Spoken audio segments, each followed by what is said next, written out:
Uli! Ayan mga master. Ito bagong ano na to, bagong relay. Kasi ito nabasa. Yung binuksan ko, yung mga connection niya kilawang na. Ito kalawang na. Din yung mga wire dito nilanggam. Bago na ito. Yung overload okay naman. Nung pinandar ko to grounded. Ayan, binuksan ko to. Ito yung nakita ko. Kaya siguro grounded. Ito rin yung dahilan. Yung LED sa loob ng door sa baba ayaw na umilaw. Yun, kaya kung kayo magre-repair, tingnan nyo rin to. Isa rin tong dahilan. Baka masira pa yung compressor kasi shorted. Yan yung board sa LED.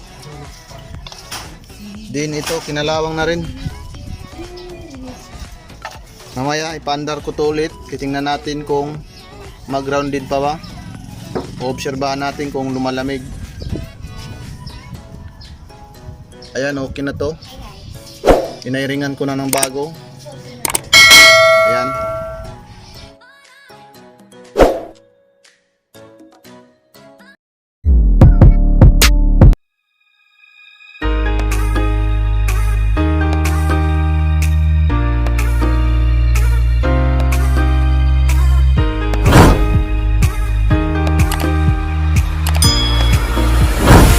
Yan, paano mag-check ng good na relay. Ganyan lang natin dito.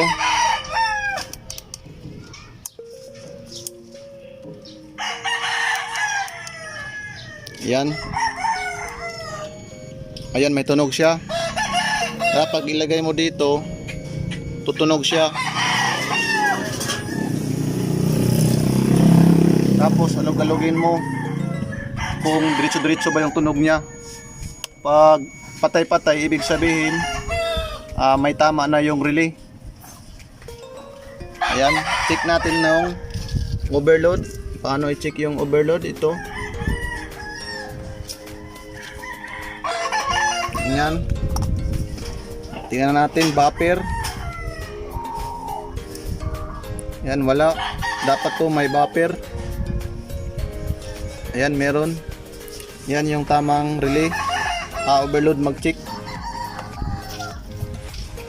Tapos yung pihitan niya, kalawang na. Ayaw na to ma-select. Naka number 3 na lang to. Try natin to mamaya panda rin. Sana mawala na yung grounded niya sa compressor at kaso sa itong body niya. Ayan, lagay na natin to. Ayan mga master, binalik ko na. Bali yung sa LED di ko na binalik kasi grounded na. Lagyan lang natin to ng tape. Tapos itakip natin.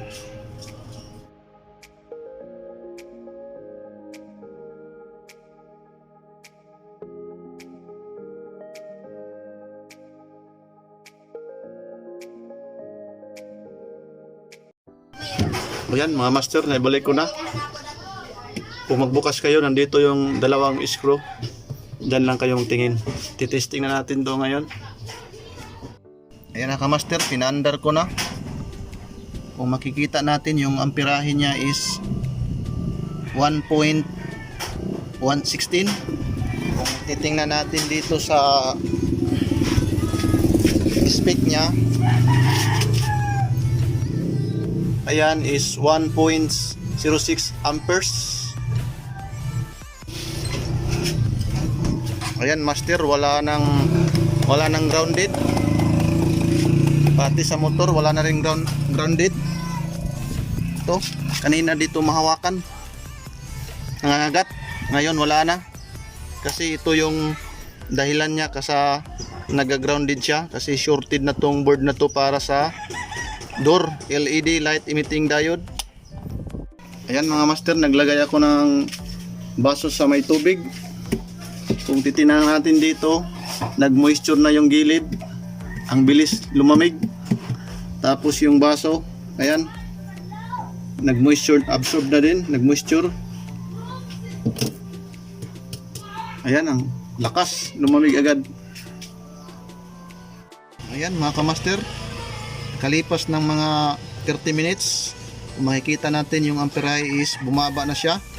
1.0.1 ampere, 0.8. Titingnan natin dito sa spec niya.